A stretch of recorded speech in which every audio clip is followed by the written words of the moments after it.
Vamos fazer a primeira pergunta. Eu vou ler para vocês com calma, para que vocês entendam a questão e depois eu explico, tá? E enquanto isso, quiser me interromper, fique à vontade, tá bom? Obrigada, Paula. Vamos lá. Primeira questão que eu trouxe para vocês, viu? À luz dos dispositivos legais do Código Civil, acerca do direito de empresa, assinale a opção correta a respeito de empresário e de sociedade empresarial. A questão está delimitando o conteúdo. Ela disse, à luz do Código Civil. Isso para nós no Código Civil é muito importante, porque nós temos disposições do Código Civil que não se aplicam a algumas e determinadas situações jurídicas, sabe? Como, por exemplo, para títulos de crédito. Então, sempre que você estiver lendo uma questão de uma prova e você está se preparando para um concurso público, você tem que aprender a ler questões de prova, você se preocupe qual é o dispositivo legal que a tua questão está perguntando, aquela quer saber à luz do Código Civil. Empresários são tanto aqueles que exercem atividade econômica organizada, quanto aqueles que exercem profissões intelectuais, científicas, literárias ou artísticas, ainda que essas atividades não constituam elemento de empresa. Este é o primeiro conceito e o mais importante do direito empresarial. Você precisa conhecer alguns conceitos do direito empresarial. E quem é o empresário, eu acho que é o conceito primordial e o mais importante de todos eles, tá? E no Código Civil, a teoria de empresa, o direito empresarial, começa exatamente com esse conceito. Porque ele começa lá no artigo 966 e ele vai dizer o seguinte, ó. Considera-se empresário quem exerce profissionalmente atividade econômica organizada para a produção ou circulação de bens ou serviços. Vamos dissecar? Quem que é empresário, então? Empresário é quem exerce. Olha só o que diz o nosso artigo.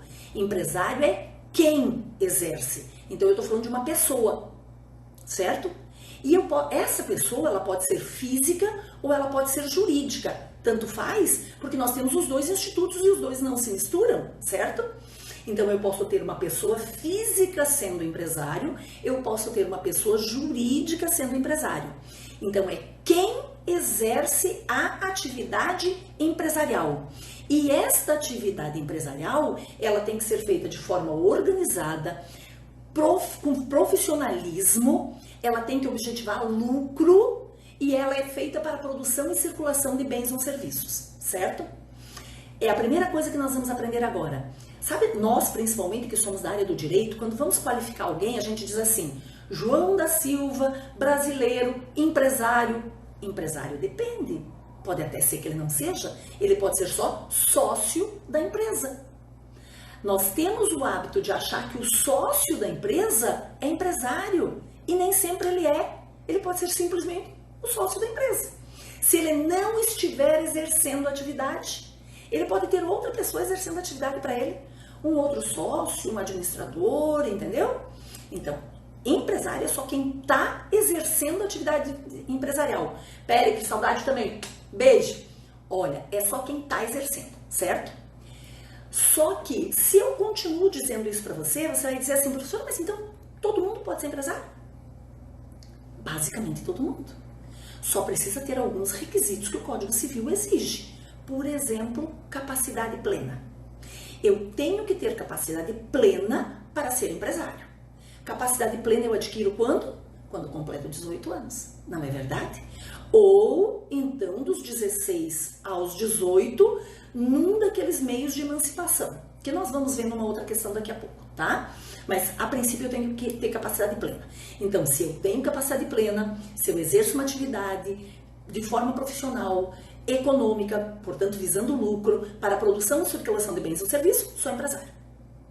Mas por que, então, nem todo mundo é empresário, se exerce essa atividade? Porque o parágrafo único do artigo 966 vai dizer para mim assim, quem não é empresário. E o que eu quero que você preste atenção agora? Não será considerado empresário quem exerce uma atividade de natureza intelectual. Seja essa natureza intelectual artística, científica ou literária. E aí quem é que entra aí?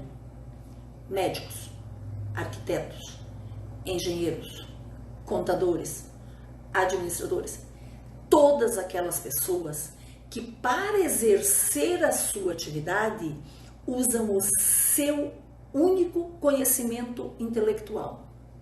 Seu único conhecimento intelectual é o que vai fazer... Ô Paula, é bem isso que eu estou respondendo agora, ó, a Paula perguntando, o que diferencia uma pessoa que exerce atividade empresarial de outra que não, tá? Pois então, quem não será considerado empresário é aquela pessoa que exerce a sua atividade usando o seu intelecto, é o seu caráter pessoal, tá? É o seu caráter pessoal que faz, é um ato personalíssimo, tá? Preste atenção. Quando você vai no médico cardiologista, Dr. João da Silva, ele pode te passar para um outro cardiologista atender? Não, ele não pode.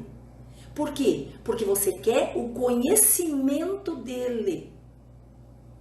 Então ele está exercendo uma atividade pessoal e ele não é empresário. Mesmo que ele tenha uma secretária, uma moça que serve o cafezinho, a outra da limpeza, mais o contador que cuida das atividades dele, mas... Não importa, porque o nosso próprio legislador já disse, mesmo com o auxílio de auxiliares, mesmo com a colaboração de auxiliares, ele não é empresário. Mas claro, né, nós estamos no direito, e no direito se não tiver o salvo se, não é direito, tá? Então lá no nosso ruim, né, a internet tá ruim, voltou? Voltou. Ó, lá mesmo no nosso parágrafo único do 966 vai dizer assim, salvo se. Então, salvo se ele exercer atividade com elementos de empresa. Só que o código não diz o que são elementos de empresa. Então, nós temos que buscar no nosso conhecimento o que são elementos de empresa. E eu vou te dar um exemplo, você não vai esquecer nunca mais o que é um elemento de empresa, tá? Eu levo o meu cachorro, eu tenho dois, viu? Os dois meus marginais, né? Eu levo o meu marginal no veterinário para o veterinário atender ele porque ele não está bem. O veterinário que eu levo é uma pessoa que eu confio, que eu quero usar o intelecto dele, certo? Para cuidar do meu cachorro.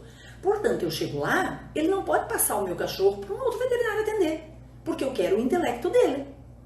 Ele tem auxiliares? Tem. Ele é empresário? Não. Não. Certo? Ele objetiva lucro? Claro. Só que a lei já disse que ele não é, porque ele faz um trabalho pessoal, tá? Só que quando eu chego lá no veterinário para levar o meu marginal lá para ele atender, lá tem banho, tosa, vende ração, vende lacinho pro cachorro, aplica vacina, vende remédio. Você percebeu que deixou de ser atividade intelectual dele? Passou a ser um comércio. E o comércio, a atividade econômica que ele está exercendo, supera a sua atividade pessoal. Isso é o elemento empresa. É isso. E é isso que você vai responder na sua prova, tá? Sempre que a sua prova se referir a empresário, ela tem que dizer que esse empresário tem elementos de empresa, tá? E agora nós já sabemos o que é elemento de empresa. É aquela atividade econômica, de forma organizada, para a produção ou circulação de bens ou serviços, desde que não seja exercida em caráter pessoal, usando só o seu intelecto para a atividade, tá? Você conseguiu entender? Paula, deu certo? Conseguiu entender aí o que é um empresário e o que não é empresário? Pronto. Aí, se a nossa questão dizia assim, empresários são tantos aqueles que exercem atividade econômica organizada, quanto aqueles que exercem profissões intelectuais, científicas, literárias ou artísticas, ainda que essas atividades não constituam um elemento de empresa. Certo ou errado? Agora a gente já sabe que está errado, né? O empresário só se ele não tiver uma entidade, não for uma atividade exclusivamente intelectual, tá? Beleza? Tudo certinho aí? Perguntas eu estou aqui à disposição, viu? Ah, antes de eu sair dessa questão, eu queria só lembrar vocês uma coisa. Para quem está fazendo concurso de nível um pouco mais alto, delegado, promotor, essa questão, inclusive, que eu li para vocês, ela foi feita pelo Sebrasp para promotor de justiça do Piauí agora em 2019, viu? Então, isso cai em prova? Cai. Como diz uma outra professora amiga minha ali, não cai, despenca, tá? Então, cai sim em prova prova atualíssima de promotor de justiça do Piauí, agora de 2019, tá? E a questão era essa. Só que se você vai fazer um concurso para promotor, delegado, juiz, concurso um pouco mais de autoridade, você precisa conhecer jurisprudência, enunciados, não basta a letra seca de lei. Essa questão nós resolveríamos com a letra seca de lei, certo? Mas aí eu deixei anotado para vocês, porque é importante vocês saberem que a terceira jornada de direito civil, no enunciado 193, 194 e 195, ela tentou explicar para a gente o que é elemento de empresa. Para você ter uma ideia, o enunciado 195 da terceira jornada de direito civil diz assim: a expressão elemento de empresa demanda interpretação econômica, devendo ser analisada sob a égide da absorção da atividade intelectual de natureza científica, literária ou artística como um dos fatores da organização empresarial. Você percebeu? O enunciado foi elucidar para a gente o que são elementos de empresa. Embora a gente agora já saiba, até empiricamente, porque a gente já sabe que quando a atividade comercial for superior à atividade intelectual, eu tenho elementos de empresa, tá? Quando o intelectual já não está usando só o seu intelecto, tá? Ele deixou de ter um paciente para ter um cliente. E aí ele tem elementos de empresa, tá bom? Vamos fazer uma próxima questão? Vamos lá? A próxima questão diz assim, ó. Também do SEBRASP, CESP, para juiz estadual do Paraná de 2019, tá? Todas as questões que eu preparei foram de cargos de autoridades, alto nível, muita exigência, porque treino duro, jogo fácil, não é verdade? Então vamos treinar duro. Muito bem. Conforme o Código Civil, equipara-se a condição de pessoa empresária. Quem que se equipara à condição de pessoa empresária? Letra A. Um grupo de pessoas que pretenda constituir uma cooperativa para intermediar a venda de produtos fabricados em determinada comunidade. Olha, você precisaria conhecer a letra da lei, mas infelizmente, letra seca você tem que ler sempre, né? Tá fazendo concurso, vai ter que ler. E eu vou lhe dizer uma coisa, meu bem, do 966 ao 1195, leia, tá? Porque você vai precisar. Aí, o que estava dizendo aqui? Cooperativa é um tipo societário, tá? Um tipo societário. Nós temos no direito empresarial brasileiro 9 tipos societários, além da sociedade de advogados. Só que como a sociedade de advogados ela é regida pelo Código de Ética da OAB e ela se registra na OAB, não é conteúdo nosso do direito empresarial aqui. No direito empresarial, nós vamos ter 9 tipos societários.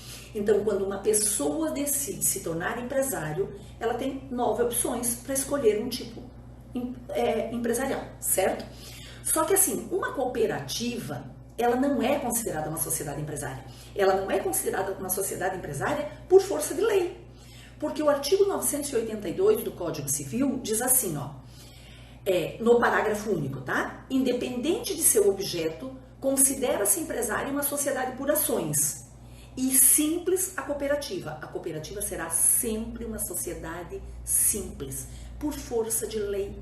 Não interessa se ela tem caráter econômico, não interessa se ela está visando lucro ou não está visando lucro. O que se entende por uma cooperativa? Nós vamos ter chance de estudar todos os tipos societários detalhadamente. Mas o que você entende por uma cooperativa? Olha para mim, presta atenção. Uma cooperativa de pescadores, por exemplo. Qual é o objetivo de uma cooperativa de pescadores? Auxílio, cooperação. Vamos comprar juntos um frigorífico, vamos juntos exportar com mais facilidade, juntos nós vamos ter como armazenar o nosso peixe, juntos nós vamos... Cooperação. Então ela não tem o caráter econômico de uma sociedade empresária. É um tipo societário, mas é um tipo societário simples, tá? Tem uma pegadinha de prova que é horrível na cooperativa. Nós vamos ter a chance de esclarecer isso, tá? Mas é assim, ó, é porque a cooperativa, as sociedades simples, elas são, os seus atos constitutivos são registrados no cartório civil de pessoas jurídicas, tá? Então, as bancas mandam a cooperativa se registrar no cartório por ela ser simples, e não é uma exceção. A cooperativa, mesmo sendo uma sociedade simples, ela se registra na junta comercial.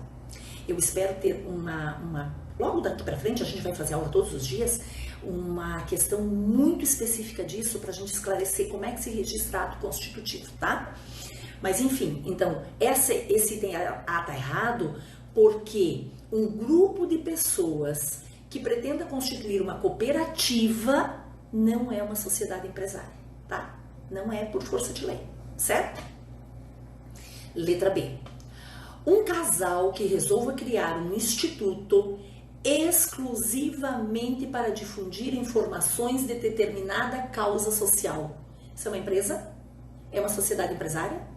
Eles serão considerados empresários? A gente acabou de ver que não. A gente acabou de ver que não. Por quê? Eles estão difundindo informações de caráter social, eles não têm atividade econômica, eles não têm os elementos de empresa, eles não têm a forma organizada de empresa, com insumos, com tecnologia, com mão de obra, com capital. Para eu ter uma empresa eu preciso de capital, são um dos elementos da empresa. Certo? Então, se eu estou difundindo apenas informações de causa social, claro que eu não sou uma sociedade empresária, certo? Letra C. Um empresário rural cuja principal atividade seja a agricultura e que esteja devidamente inscrito no Registro Público de Empresas Mercantis. Pronto, para aqui, presta atenção um pouquinho comigo. Essa é uma exceção que você precisa saber. Empresário rural, ele é empresário? Ele é uma sociedade empresária? O agricultor, o pequeno agricultor, quem tem uma grande fazenda, não importa se é pequeno, se é grande, ele é considerado uma sociedade empresária? Depende. E depende de quê? Depende se ele registrou a sua empresa, seus atos constitutivos lá na junta comercial, ou se ele não registrou. Porque para o empresário rural, o registro é facultativo. Sabia disso? Toda sociedade empresária só inicia suas atividades e só está funcionando regularmente depois de registrar os seus atos constitutivos, ou no cartório de pessoas jurídicas, ou na junta comercial, lá no Registro Público de Empresas Mercantis, que é a junta comercial, certo? Só vai estar funcionando nessas condições com regularidade, exceto o empresário rural. Porque o empresário rural, a lei lhe faculta ter uma sociedade empresária ou não ter uma sociedade empresária, certo? Lá no artigo 984, eu gosto de trazer, porque tem muita gente que gosta do artigo. E eu também, viu? Eu sou fã do artigo. Por quê? Porque quando a banca começa a cobrar sempre o mesmo artigo, a probabilidade de continuar cobrando esse artigo é muito grande, certo? Então vamos lá. O 984 diz assim: a sociedade que tenha por objeto o exercício de atividade própria de empresário rural e seja constituída ou transformada de acordo com um dos tipos societários, que eu já disse que são 9, né? Pode, com as formalidades do artigo 968, ou seja, preenchendo todos os requisitos do artigo 968, requerer a sua inscrição no Registro Público de Empresas Mercantis. Só que a partir do momento, já está lá no artigo também, que ela registre os seus atos constitutivos, ela fica equiparada para todos os efeitos a uma sociedade empresária. E aí o que você precisa saber? Olha só, as bancas fazem isso, né? Contam uma historinha, você sabe que determinadas bancas contam uma historinha no fazer a questão. E aí ela conta uma historinha, como caiu recentemente numa prova, dizendo que era um empresário rural que tinha 4 ou 5 fazendas, não sei quantas mil cabeças de gado, e que enfim ele era uma sociedade empresária. E a questão estava errada, porque a questão deixava claro que ele não tinha registro na junta comercial. Então agora você já sabe, empresário rural é facultativo o registro. E ele só será considerado uma sociedade empresária se optar por fazer o registro. Beleza assim? Letra D. Um artista plástico famoso que angarie grandes valores com a venda de obras plásticas por ele confeccionadas é considerado uma pessoa empresária? Acabamos de ver que não, né? Acabamos de ver que não. Por quê? Porque ele exerce uma atividade artística E quem exerce uma atividade intelectual de caráter artístico, literário ou científico não é considerado empresário, mesmo que seja com auxílio de colaboradores. Certo? Isso já está assim por osmose dentro da sua cabeça, né? Nunca mais você esquece. Muito bem. Eu tenho uma outra questão. Por coincidência, uma questão que conta uma historinha, viu? CESP-CEBRASP, Defensor Público do Distrito Federal de 2019. Eu quase não consegui questões de autoridade de 2020, porque, enfim, 2020 não começou ainda oficialmente, né? E a gente nem sabe quando que vai começar com essa história de coronavírus aí. Mas, enfim, então as minhas questões foram, especialmente no segundo semestre de 2019, tá? E a banca CESP-CEBRASP fez uma historinha nessa questão, para você saber se ela tá certa ou tá errada, tá? 3 amigos, Domingos, Gustavo e Pedro, formaram uma sociedade para exercer atividade empresarial de floricultura. Redigiram um contrato social, mas não providenciaram a inscrição no registro próprio. A atividade não foi bem e vários clientes, sentindo-se prejudicados, procuraram a Defensoria Pública, pretendendo ser ressarcido de valores que pagaram antecipadamente por contratos inadimplidos. Conforme relato dos clientes, os contratos eram firmados pelo sócio Domingos. Preste atenção nessa informação. Conforme relato dos clientes, os contratos eram firmados pelo sócio Domingos, em nome da floricultura. A Defensoria ajuizou as ações cabíveis com relação a essa situação hipotética, julgue o item a seguir. É cabível a aplicação da teoria da desconsideração da personalidade jurídica, a fim de que o patrimônio pessoal dos sócios seja alcançado para responder pelas dívidas da floricultura? Olha bem, 9 tipos societários, né? Esse tipo societário que nós estamos vendo agora é um tipo societário que se chama sociedade em comum. Renata, olha só, estou respondendo isso nesse minuto, tá? Ela acabou de me perguntar, Renata me perguntou, o que são sociedades despersonificadas e como fica a responsabilidade dos sócios? Pronto, é exatamente isso, tá? É exatamente o que eu estava agora nessa questão. Eu disse para vocês que são 9 tipos societários, né? Desses 9 tipos societários, eu tenho 2 que não têm personalidade jurídica. Eu já falei para você que a sociedade empresária só adquire personalidade jurídica quando registra seus atos constitutivos lá no órgão competente. Não foi isso que eu disse? Pois bem, se eu estou dizendo que ela não tem personalidade jurídica, ela não registrou seus atos. Lógico, tá? E eu só tenho 2 tipos societários que não registraram seus atos. Um deles é esse que nós estamos falando na questão, que é a sociedade em comum. Ela não registrou os seus atos porque ela está trabalhando na informalidade. E a questão deixou claro isso pra gente, ó. Os 3 amigos resolveram montar uma floricultura. Redigiram o contrato social, mas não providenciaram a inscrição no registro próprio.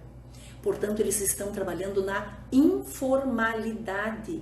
E quem trabalha na informalidade sofre uma penalidade. Não é isso? Quando eu trabalho na informalidade, é lógico que o fisco vai me penalizar, que a lei vai me penalizar. Eu tenho que registrar os meus atos, eu não fiz, não é verdade? E aí aqui, os 3 sócios que estão na informalidade, a empresa deles não foi bem, a floricultura não foi bem, e os credores resolveram acionar a empresa para cobrar o seu crédito, não é verdade? Aí foram procurar a Defensoria Pública. A Defensoria Pública ajuizou as ações competentes. Cabe desconsideração da personalidade jurídica nesse caso? É isso que a questão está querendo saber. Claro que não. Se nem personalidade jurídica tem, como é que vai desconsiderar? Não tem personalidade jurídica. Eu só desconsidero a personalidade jurídica da empresa para atingir o patrimônio pessoal dos sócios ou administradores de uma empresa que tenha personalidade jurídica. Essa aqui não tem, é uma sociedade em comum, está trabalhando na informalidade. Então como é que ficam os credores? Vão perder o dinheiro? De jeito nenhum. Pelo contrário, é muito mais simples. Por quê? Porque eu não falei que a lei penaliza? Então, se eu estou trabalhando na informalidade, o que acontece? O meu patrimônio pessoal, o carro que está ali na minha garagem, a minha casa, o meu sítio, o meu apartamento, responde pelas dívidas da empresa. A minha responsabilidade é solidária e é ilimitada. É a pior coisa que tem você ter uma responsabilidade ilimitada. Tá doido? Não trabalha na informalidade não, tá? Então, não será desconsiderada a personalidade jurídica dessa empresa, a questão está errada, porque nem personalidade jurídica ela tem. Ela não registrou os seus atos. Mas aí é importante saber, que era a pergunta da Renata, como é que fica a responsabilidade dos sócios agora? Solidária e limitada. O que isso significa? Os bens pessoais dos sócios vão responder pela atividade empresarial. São os bens pessoais dos sócios que vão pagar a dívida dos credores. É a casa, é o apartamento, é o sítio, é a bicicleta, certo? Só que tem uma outra coisa que você precisa saber. Lembra que quando eu estava lendo a questão eu disse, anote essa informação? A informação dizia assim, conforme relato dos clientes, os contratos eram firmados pelo sócio Domingos. E eles eram 3 sócios. Só que só um firmava os contratos, certo?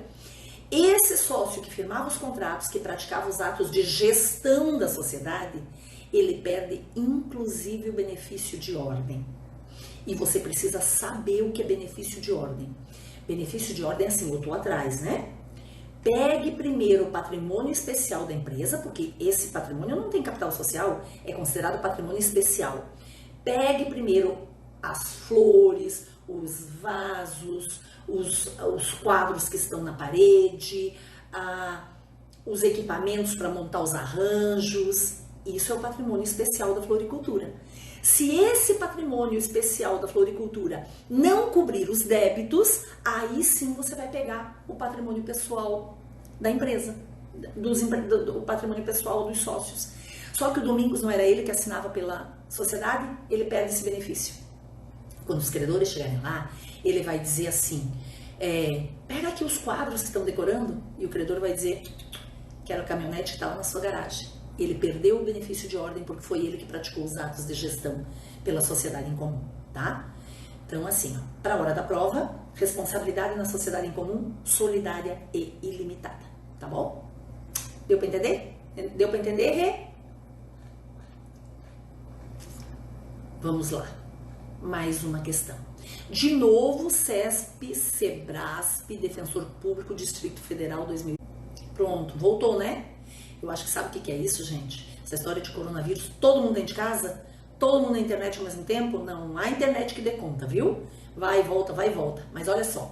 Então, essa questão de Defensor Público do Distrito Federal de 2019, CESP, SEBRASP, também contou uma historinha. A historinha dizia assim, Amélia, casada sob o regime de comunhão universal de bens, grife o regime, comunhão universal de bens. Exerce empresa na qualidade de empresária individual. Ela não tem uma sociedade empresária, empresária individual. Ela pretende formalizar a colaboração de seu filho maior de idade, que a ajuda informalmente tornando-o sócio. Uma vez que a sociedade pretende instituir uma filial em cidade vizinha sujeita à jurisdição de outro registro público de empresas mercantis. Para tanto, planeja vender um imóvel que integra o patrimônio da empresa. Contudo, Amélia desconhece os requisitos legais para essas providências. Considerando essa situação hipotética, julgue o seguinte item. Amélia não necessita de prévia outorga conjugal para vender o imóvel pertencente à empresa. Várias informações numa questão só. Olha só, e a banca quis lhe confundir, viu? A banca disse assim, casada em comunhão universal de bens, empresária individual, portanto, empresária individual, o seu patrimônio pessoal responde pela atividade empresarial dela. Comunhão universal de bens, todos os bens pertencem ao casal, mesmo de antes de casar, depois de casar, todo o patrimônio pertence ao casal. Quis confundir você, porque aí ela perguntou, ela precisa que o marido autorize ela vender o imóvel que está na atividade empresarial? Não, ela não precisa. Sabe por que ela não precisa? E aí preste atenção, isso é muito sério que eu vou lhe dizer. Nós temos lá, eu acho que eu não anotei para você, não, 1647, quem é aí do direito civil me ajude, mas eu acho que é o 1647 sim, que vai dizer assim, ó, que para venda, alienação, para você onerar, para você hipotecar um imóvel do casal, você depende que o outro autorize. Então, para vender um imóvel do casal, depende que o outro autorize. menos no direito empresarial. No direito empresarial eu não preciso de outorga uxória, tá? Eu tenho o artigo 978 que diz assim, ó, o empresário casado sem necessidade de outorga conjugal, qualquer que seja o regime de casamento, qualquer que seja, não importa se é comunhão universal, se é separação obrigatória ou se é separação convencional, se é participação final dos aquestos, se é comunhão parcial de bens, não importa o regime de casamento, o empresário não precisa que o outro assine autorizando a venda do imóvel pertencente à empresa. Você sabia disso? Isso é pegadinha de prova, meu povo. Pegadinha de prova e das grandes. Porque você está vendo que eu tenho 2 artigos na mesma lei. Eu não posso falar em antinomia de normas, porque não são leis diferentes.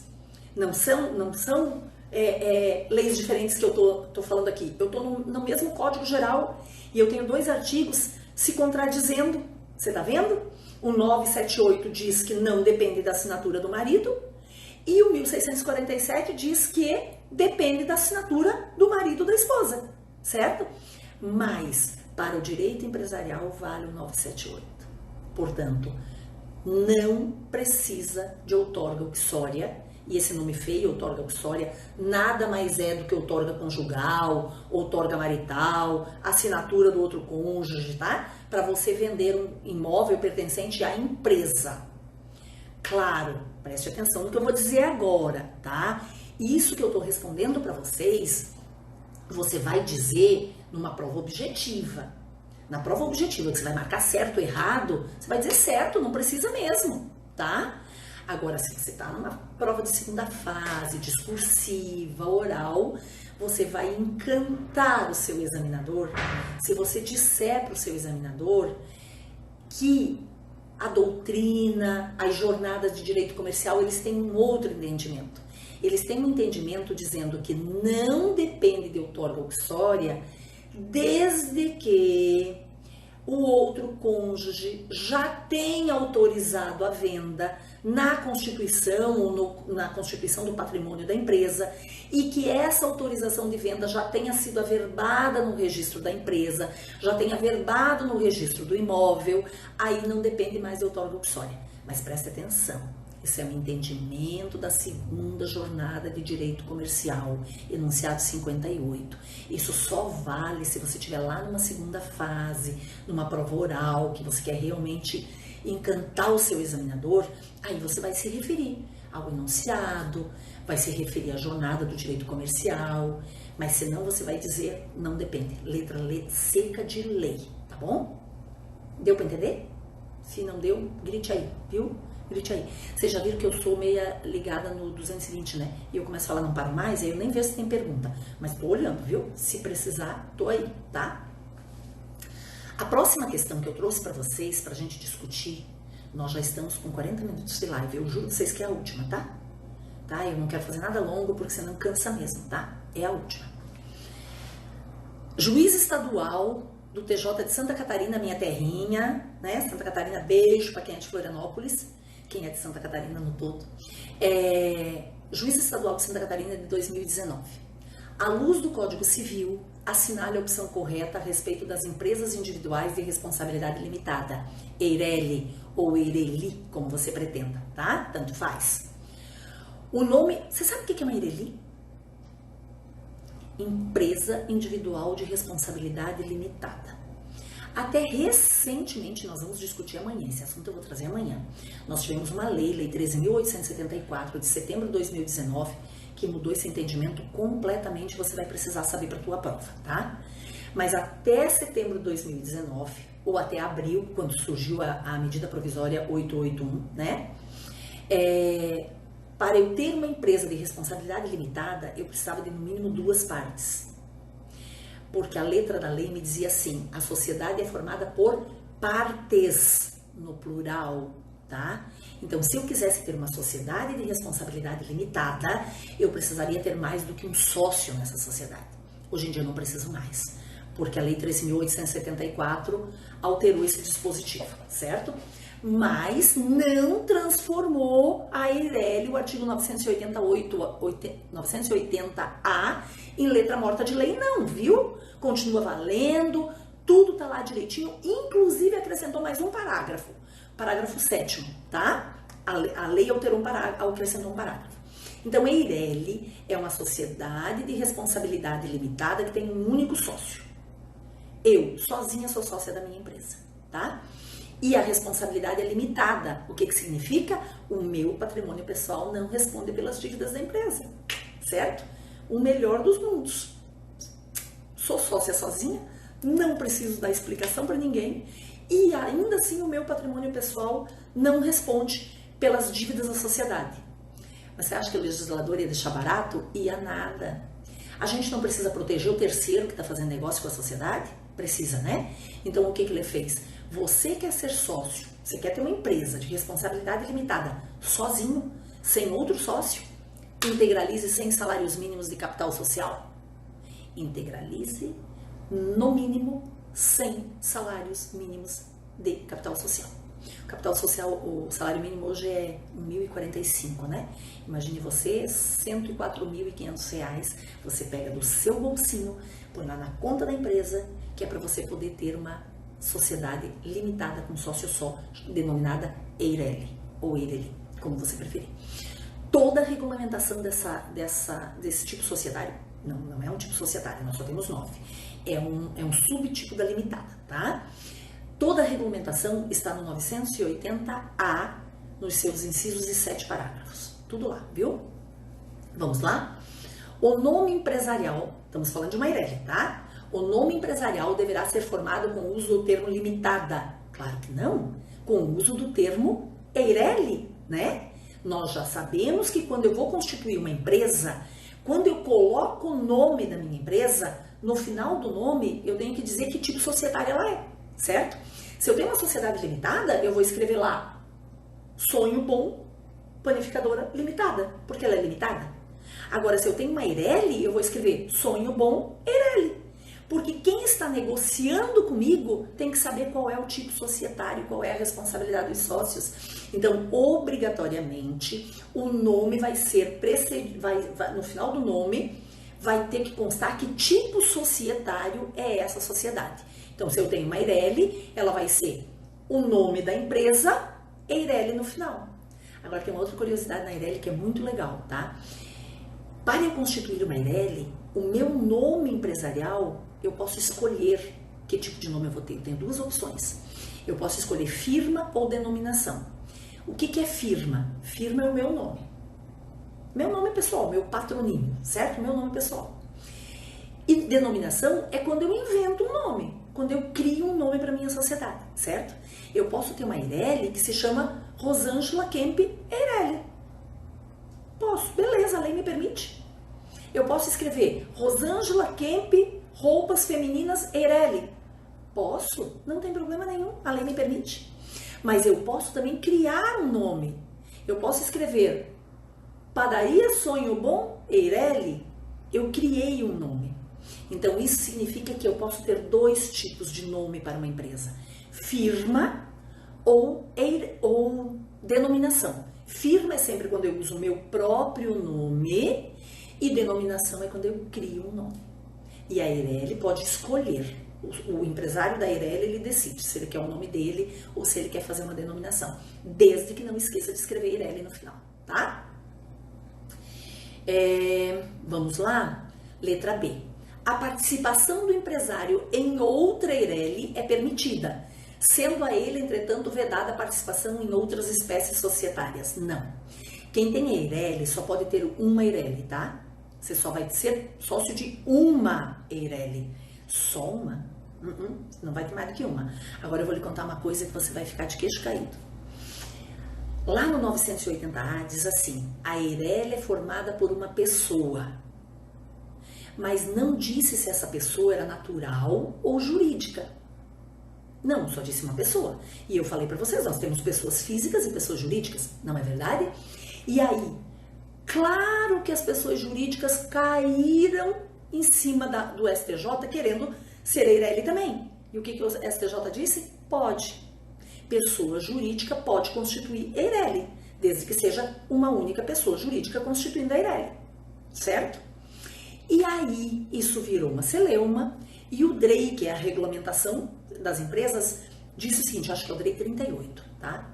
Disse assim, ó, a pessoa natural, eu, Rosângela Kemp, se quiser ter uma EIRELI, só posso ter uma única, certo? Agora, a pessoa jurídica que tiver EIRELI pode ter quantas ela quiser. Você acredita nisso? Pois é verdade, na sua prova, se disser que pessoa jurídica pode ter EIRELI, pode.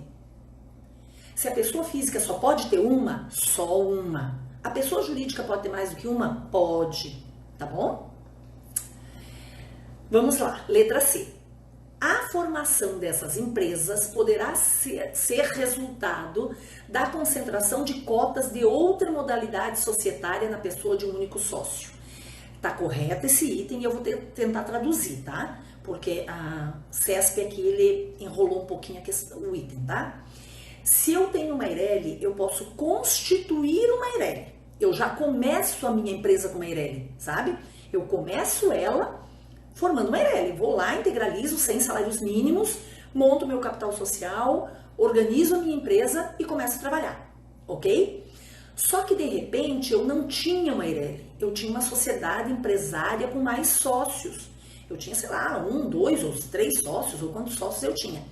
Só que esses sócios, ou por morte, ou por exclusão, ou porque decidiram sair da sociedade, não querem mais.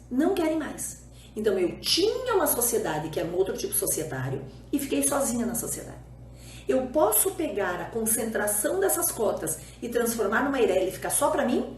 Posso, claro que posso sim, tá? Eu posso transferir, eu posso pegar o resultado da concentração de outros tipos societários e montar só uma EIRELI, como o contrário também é verdadeiro, viu? Eu tenho uma EIRELI e a minha EIRELI está indo, eu estou trabalhando, de repente eu quero injetar mais capital, tenho um amigo que quer entrar de sócio, o que eu faço? Pego a minha EIRELI e transformo ela num outro tipo societário. Posso? Claro que posso. A lei me permite isso em todos os tipos societários. Eu posso transferir de um para outro, Eu posso ter uma sociedade anônima, transferir para limitada, eu posso ter uma limitada, transferir para uma anônima, uma EIRELI para limitada, uma limitada para EIRELI, nada me impede, tá bom? Por isso o item C está correto. Isso está lá no parágrafo 3º do 980A, do Código Civil, tá? Vamos só ver porque os dois últimos itens estão errados? Vamos lá? É assim, ó. As regras previstas para as sociedades em comandita simples serão aplicadas na EIRELI no que couber. Como nós já estamos com mais de 40 minutos de aula, eu não vou ensinar para você agora, não vou explicar para você o que é uma sociedade em comandita simples, porque você precisa saber que infelizmente cai na sua prova. Só serve para isso, viu? Para cair na sua prova, porque nem existe mais. Mas na próxima aula eu prometo para vocês que eu explico o que é uma sociedade em comandita simples. Só que assim, ó, o item está errado porque na realidade as regras da sociedade limitada é que são aplicadas para a EIRELI, tá?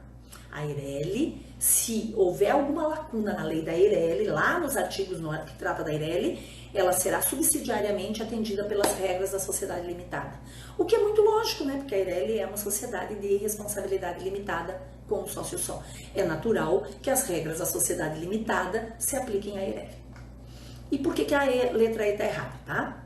A constituição de tais empresas exige um capital social integralizado com valor máximo de 40 salários mínimos. Essa é aquela que era para você não errar mesmo, porque a gente já sabe que são no mínimo 100 salários mínimos. E presta atenção, viu? A palavra é no mínimo mesmo, tá? É assim que é cobrado na prova. No mínimo 100 salários mínimos. Feito?